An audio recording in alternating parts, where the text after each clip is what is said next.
Good morning, everyone. Welcome to 100% Optical Online, Day 2. We had an amazing day yesterday, and if you would like to catch up our on demand and the sessions, you can do so from the swap card platform. It will be live for you. Just bear in mind yesterday's sessions, when you watch them on demand, they are not CET accredited, just a gentle reminder for you. So today, we are going to have many business sessions. And before we start, I would like to make some announcements also. Today is all about business, and we are running a competition for you. So if you can arrange your meetings with our exhibitors and become one of the 5 most active attendees, you have a chance to win £50 worth of Amazon gift cards.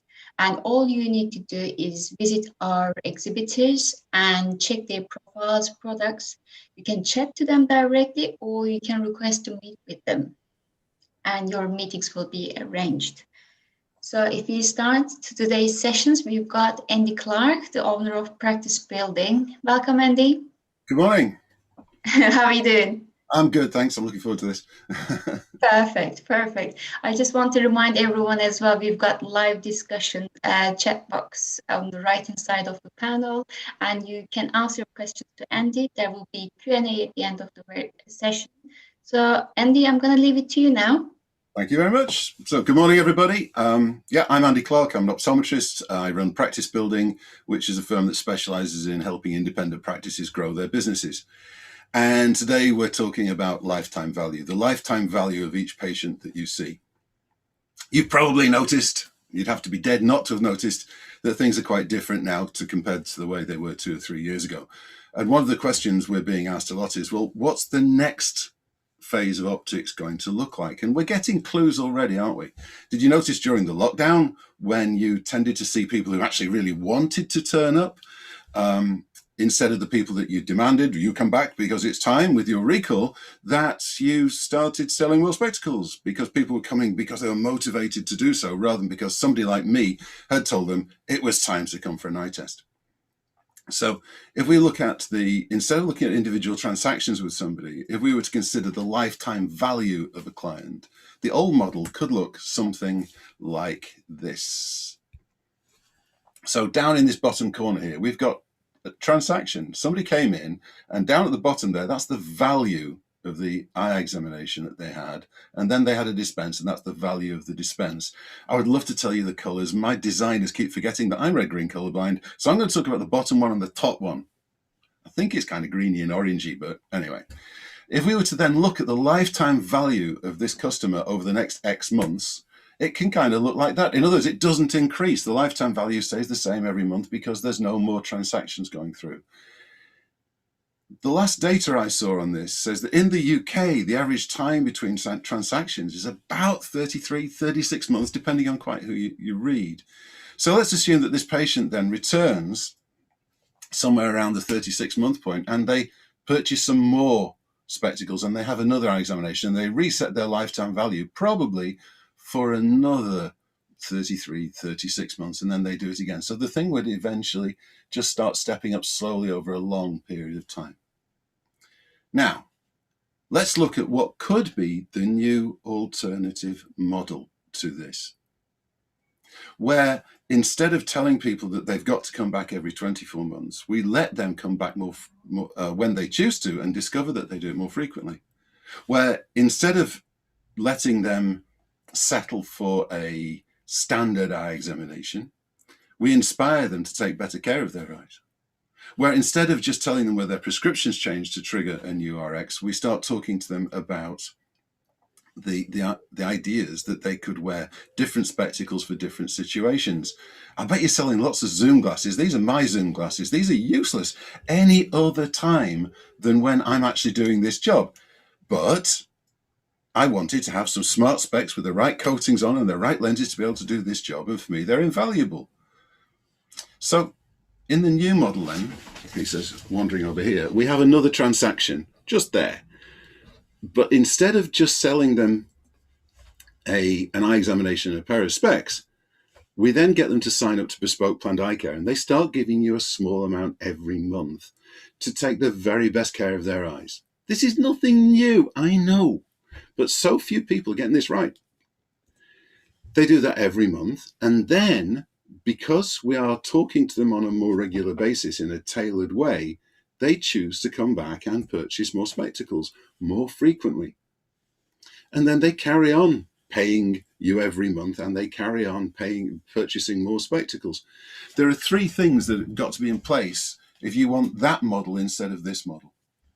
You have to be recommending, inspiring people to purchase more pairs of specs. You have to be recommending bespoke planned eye care, and you also have to be talking to people on a regular basis. So what I'm going to do is show you how we do this. We've got big experience of doing this now. We've been working on it for quite a long time. I started looking at additional purchases between eye tests for my own patients 30 years ago. We used to write to people halfway between a sight test and just say, come on in, why don't you have some sunglasses or whatever? And we could make thousands of pounds a week out of that model. So it's in the patient's best interest to wear multiple pairs of specs, yes? It's in the patient's best interest to take the best care of their eyes, yes? So what we're doing here is completely in line with your professional values, with the needs and wants of the patients. This isn't some sleazy trick to try and get people to unwillingly purchase more. This is actually aligning your practice with what people really need. So what I'm talking about here is the best way to roll out bespoke planned eye care and encourage people to wear multiple pairs of glasses. And there's some things that you must stop doing and some things I would suggest you start doing. So first off, stop promoting your expensive new equipment.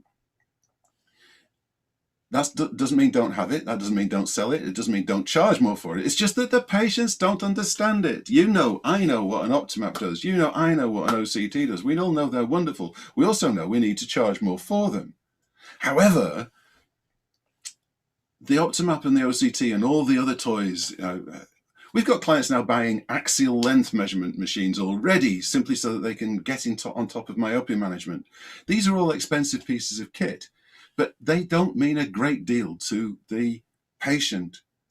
What means the most to the patient is the peace of mind that comes from visiting a professional who happens to be using all the latest equipment. So instead of promoting your expensive new equipment, start promoting the peace of mind that comes from taking the very best care of your eyes. Now, this requires point of sale. This requires a website that, or at least a page on your website that explains how you can facilitate this so people will take the best care of their eyes. So there's job one. Work out how to promoting peace of mind instead of selling OCT scans. Next stop promoting frame brands and specific lens types. Get rid of all the adverts for whatever frame manufacturer brand it is. Stop talking about the particular driving lens or something like that, and start promoting tailored solutions for specific situations. We know this works. When we do database marketing with clients, we encourage them to send out a message every month about different situations: driving glasses, zoom glasses, smart glasses, casual glasses, formal glasses, funky glasses, glasses with polarized lenses, etc., etc., etc. All these different things that we can do so that people start to be inspired to enjoy wearing different pairs of spectacles, and invite them back more frequently to do it. The more you invite people back into your practice, the more services you will sell. That shouldn't be rocket science, but so few people invite people back at all. They just wait till the recall comes. Which takes us next to our next point. Stop recommending solely for prescription change. Remember the rule, we should act in our patient's best interest. If you have a patient who would benefit from an additional set of lenses for specific occasions, specific situations, it's in the patient's best interest that you tell them about it. And yet, the mystery shoppers tell us that the vast majority of eye examinations end with your prescription has or hasn't changed, you do or do not need new spectacles. And it's not doing enough. Every patient who benefits from a prescription, let me try that again in English. Every patient who benefits from a prescription should receive 2 or 3 recommendations for products and services that will make their lives better, regardless of our exchange. And it's everybody's job. It's not the DO's job. It's not the optom's job. It's not the receptionist's job. It's everybody's job, because patients tell us different stories of different phases of their journey through the practice. They'll tell the receptionist about the holiday they're going on. They'll tell the optometrist about the headaches with the computer. They'll tell the DO that they actually screwing their eyes up in the sun. We all have the opportunity to say, I can help you with that. You should consider this. So stop recommending solely on our exchange and start recommending for different situations. In order to be able to do that, you need to be able to talk to people about different situations in detail. We've found that once we've trained people to do that properly, their recommendations increase. When their recommendations increase, they sell more specs over time. Full stop. No doubt about it now. The data set is big enough for it to be called proof. Stop ignoring your patients between eye examinations. The only reason that somebody's on a 24 cycle is that somebody like me tells them they should be on one, but it may not be that that's the appropriate time for them. And they may well enjoy availing themselves of products and services in between eye examinations. So start tailored database messaging. This is not writing a practice newsletter and blasting it to everybody in your database once every blue moon. This is actually looking to investigate what it is an individual will be interested in and writing them messages specific to that. We call it the triple opt-in. So you invite people to sign up to different lists. It could be the Better Vision list, where they'll find out about lens updates and new ways to take the best care of their eyes. It could be the style list for those who are interested in style. And they could go on the guest list for open days and find out what the latest fashions look like. It could be a bespoke special offers list. Of those three lists, the Better Vision list will sign up about 98% of your patients. How do I know? Because that's the sign-up rate that we're getting for all the people who are running the Better Vision list. The style list will sign up about 67% of your patients, which is great because it means that we don't waste the space, time, and energy sending messages to the 30-odd% who don't want them. We only send them stuff that they're interested in. 99% of people who are invited to sign up to a list where they can get unique special offers from time to time that don't appear on the website, that don't appear in the practice window. 99% sign up to that, which means 1% don't want that. 99% do. Now, if you're using tailored messaging in this way, you can also include product preferences. So you ask people when they use their glasses, they drive, they use computers, etc., etc. And then you've got those preferences too, and you can start writing to people specifically about things that they're interested in. Consequently, the dropout rate, the unsubscribe rate from this sort of thing is very, very low. So you stop asking people for their email address. If I said to you, can I have your email address? And you said, why? And I said, so I can send you stuff. You'd say no, or you'd give me somebody else's. Start inviting them to join mailing lists that interest them. I've just covered it. So if we were to put all of this together then, stop working far harder than you need to. If we were to think of a routine day pre-pandemic, an average practice with an NHS contract. I appreciate some people are leaving the NHS at the moment, and there are pluses and minuses for it, and I'm going to sit firmly on the fence for the purpose of this presentation and say I'm neither for nor against at this moment. Buy me a beer in a bar, I might tell you a bit more. But at this moment, well, go back, pre-pandemic, people with an NHS contract, half of the appointments they saw didn't do anything, and they got less revenue than it cost them to deliver it. Half of their appointments then were subsidized by the fees that they generated from the other half of their business, the people who did go on to either have private eye care, ideally advanced private eye care, because most people's standard sight test fee isn't enough to cover its cost, and then purchase spectacles. This is a preposterous situation, and a lot of it is generated by the fact that we tell people to come back in 2 years and it's not the time they want to. If we give them the flexibility to return when they choose to, they will do so because they want something from you rather than just they want routine. Now, I'm not saying stop recall altogether. I'm saying limit your reliance on recall so that recall becomes one of a series of communications to somebody. So if I was your patient, I would get a series of messages about Zoom glasses, about smart glasses, about sunglasses, about driving glasses, about what to do when you're as old as I am, how to look after my eye. I'd probably go on a reminder every month of a different strategy to manage my meibomian gland dysfunction. You know, you think about it, The majority of people who've got MDG know how to handle their MDG when they leave your practice, but they forget all the different steps over time. So with properly structured database messaging, you could set up a track just for your MDG patients and remind them of all the things they should be doing every time, thereby increasing compliance and loyalty to you. Stop working far harder than you need to and start working smarter. If you were to extrapolate what's going on at the moment in optics, with lots of people who are motivated to come in and purchase extra products and services, and if you were to let that run longer, rely less on the people coming through the door, you would find that you didn't have to work as hard to generate more bottom line profit than you did before. So to summarize, recalls broke.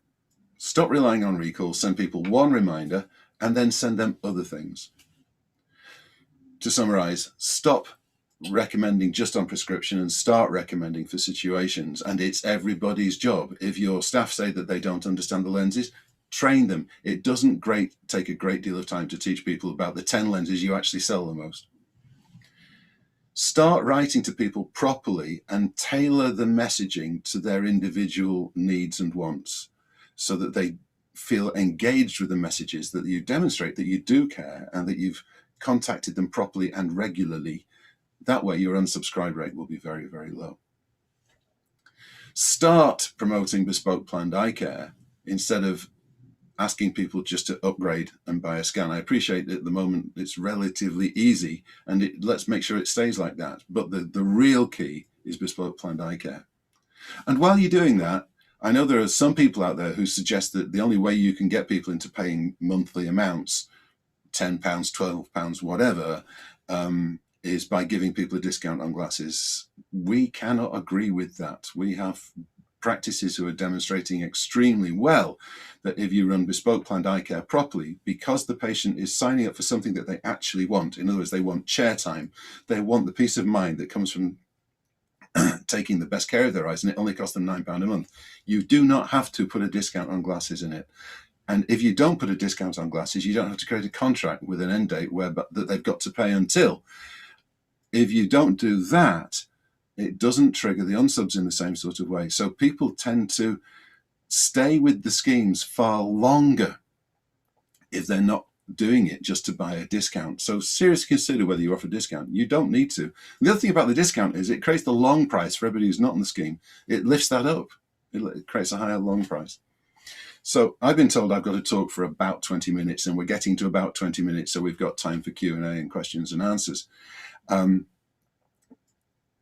This new model is definitely something I would suggest you consider. Less reliance on recall, send messages out on a regular basis, get your team to talk about situations instead of our exchanges.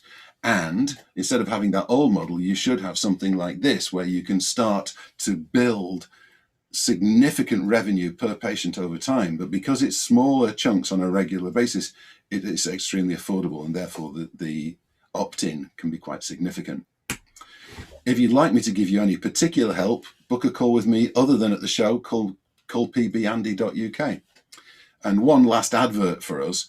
If you want to find out exactly how we do it, go to the website and look for VIPX, the Very Important Patients. That's our program that runs that, but that's as far as the adverts are going to go. And at this point, at just shy of 20 minutes, I'm going to open the floor up to Seema and questions.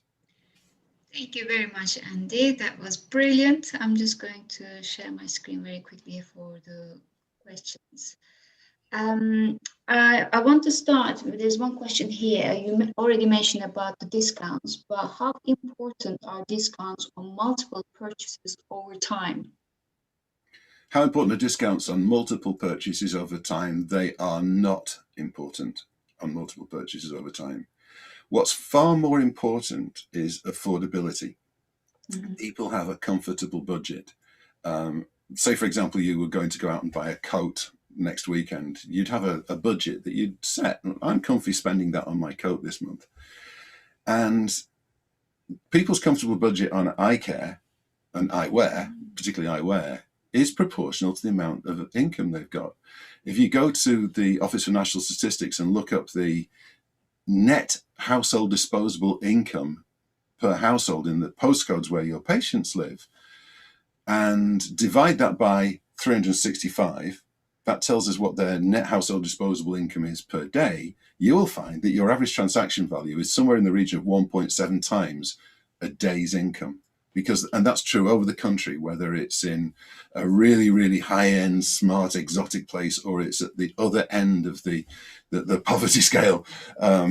People spend about a day and a half, day and 3/4 income. Now, if you don't push your ATV too high every time, it means that you can easily generate additional pairs between eye examinations because they're affordable. It's not the discount, it's the affordability that matters. And so product ranging, price planning, and so on is great. Now, this doesn't mean that every now and again somebody won't push out the boat and buy a really exotic pair of specs. In fact, lots of people do, but then they'll buy additional pairs at an affordable price point. The single most affordable price point across the UK at the moment is about 150 quid.